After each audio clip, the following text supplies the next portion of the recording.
Okay, this is Mr. Bloom, and this is lesson 4-2, day 2, triangle congruence by side, side, side, and side angle side.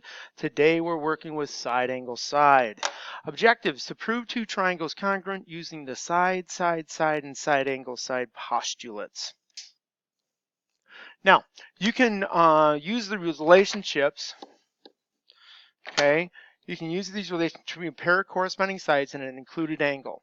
The word included refers to the angles and the sides of the triangle as shown at the right. So A is included between BA and AC. A is included between segment BA and segment AC. This is the included angle. And segment BC is included between angle B and angle C. So if I talk about the segment being included, it's being included between two angles. If I talk about an angle being included, it's included between two sides. Today we're looking at side angle side, so it is the angle included between the two sides. Okay, so side angle side postulate. If two sides in the included angle of one triangle are congruent to the two sides in the included angle of another triangle, then the two triangles are congruent. So here's AB congruent to DE, and here's AC congruent to DF. These are the sides, and this is the included angle, and this also is an included angle. Now, this is good enough if this information exists to prove two triangles congruent to each other.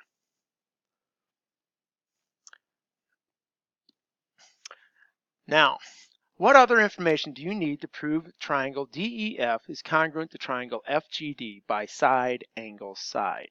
Explain. So I need more information somehow.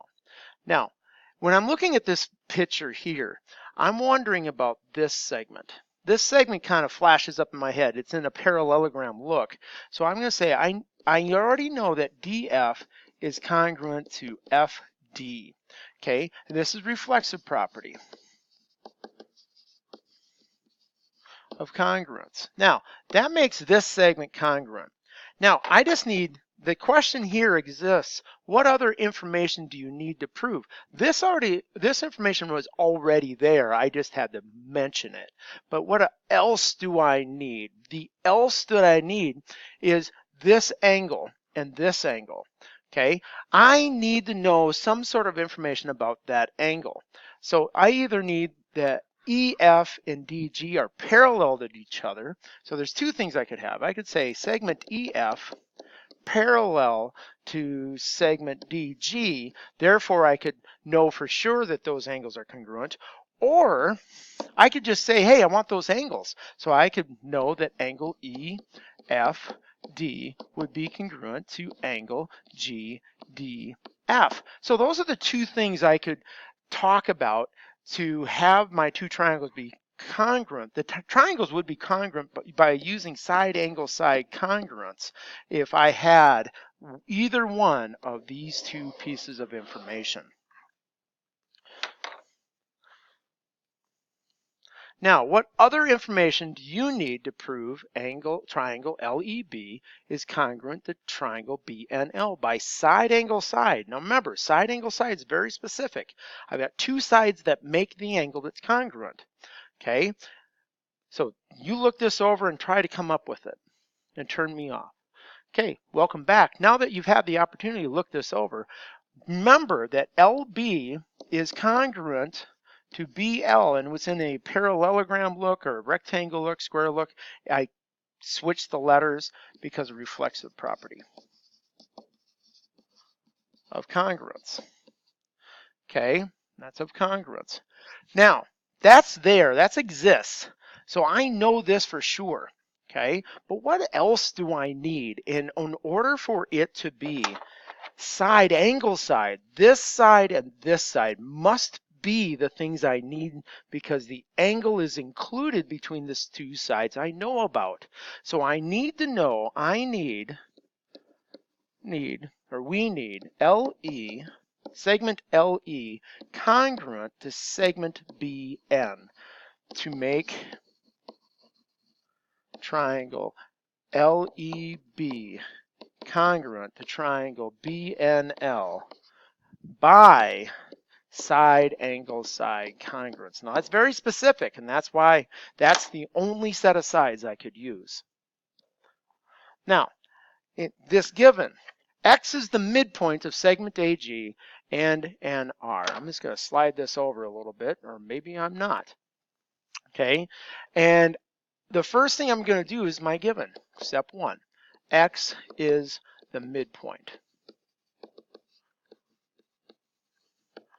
of segment AG and segment NR.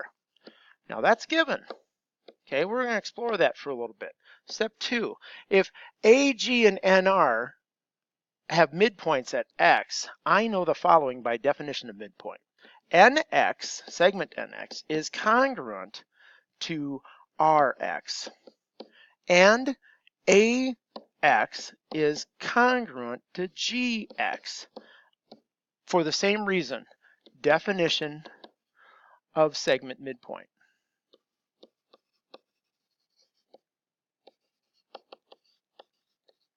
I'm not going to have enough room to write that in. I got to pull that over. Midpoint. Okay, so that's a definition that we learned. We know about midpoint. Midpoint's halfway through, and the first half and the second half are congruent. And that's definition of segment midpoint. Well, when I do that, I know this, and I know this. Well, hey, you know, if I'm going to prove this by side angle side, I've got this. I got a bow tie configuration. I've got bow tie going on. So I've got angle AXN is congruent, and I go AXN to GXR, to angle GXR by vertical angle theorem. Well, that's 3 steps, and I've got a side, 2 sides, and an included angle. So step 4, I have proved the 2 triangles congruent. Triangle ANX is congruent to triangle GRX because of side angle side congruence, and we're done.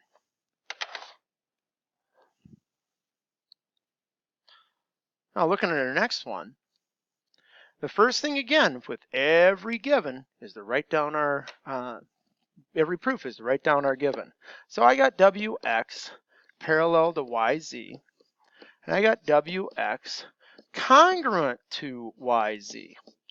Okay, those are big deals in my given. Okay, so we got that going on. So we got that happening, and I'm looking at it. I know that this is congruent, and these are parallel. When they're giving me parallel, they're talking about the fact that I have angles in parallel. So since they gave me parallel, I'm going to talk about the angles right away. I know that angle WXZ, and remember, this angle right here and this angle right here are sandwiched because of the parallel lines and the transversal running through there. That's we're going to use for reflexive, is congruent to angle YZX because of alternate interior angles theorem. Okay, in step 3, now remember what I just did is I just said that those are congruent. Now in step 3, let's get a different color here. In step 3, I know that ZX is congruent to XZ because of reflexive. This segment is the same in both triangles. I'm supposed to prove triangle WXZ, WXC, and triangle YZX. And this segment's in both of them. And it flip-flops the direction when I talk about corresponding points. So that's why I flip-flopped the letters. Reflexive property of congruence. Now, I've got this congruent to itself. Well, I've got side angle side. So in step 4, I know my true triangles are congruent because of side angle side congruence.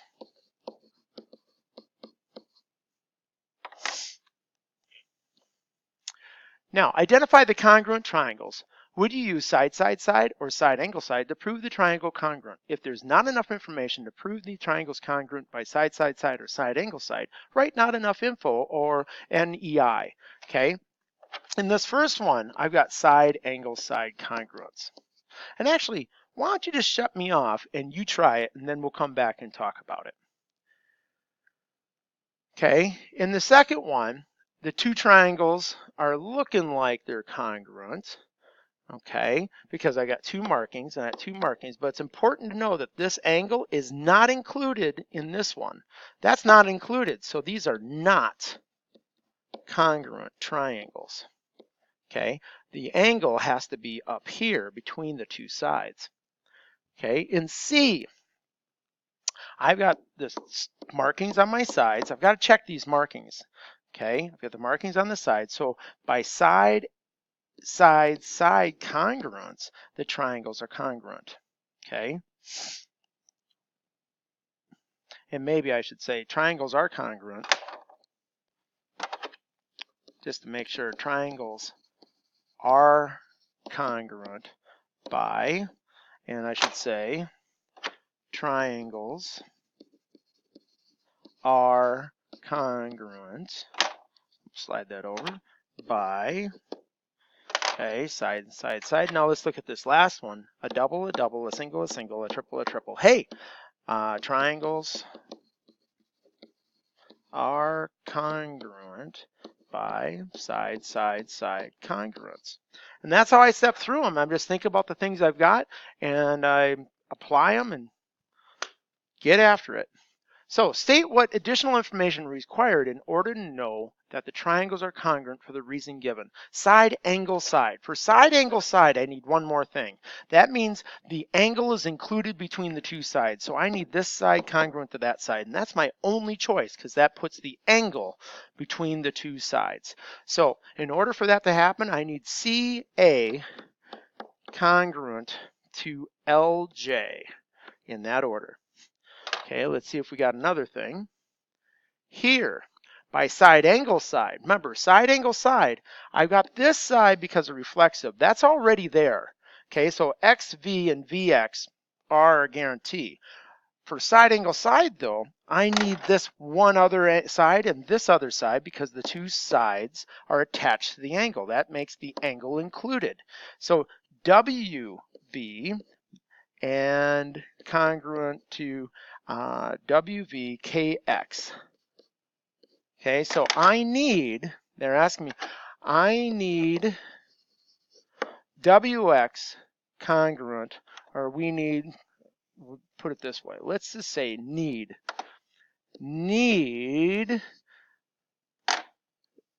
WV congruent to KX to make triangles congruent. Now it's side, side, side. And now remember, this reflexive property, already there, it's already a guarantee. It's not one more thing. What's one more thing beyond what's there that we need to prove these two triangles by side, side, side? So we need this other side. So we need RS congruent to DQ to make the triangles congruent by side, side, side.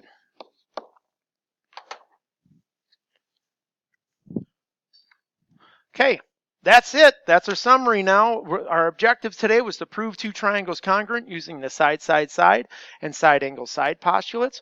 Write a couple sentences about something that you learned today about the learning objective. Then rate yourself from 0 to 4. And remember, don't forget to look inside your front cover and check off the scale to find out what we have left to learn. Have yourselves a great day. And if you have any questions, locate your local geometry teacher and start talking to them.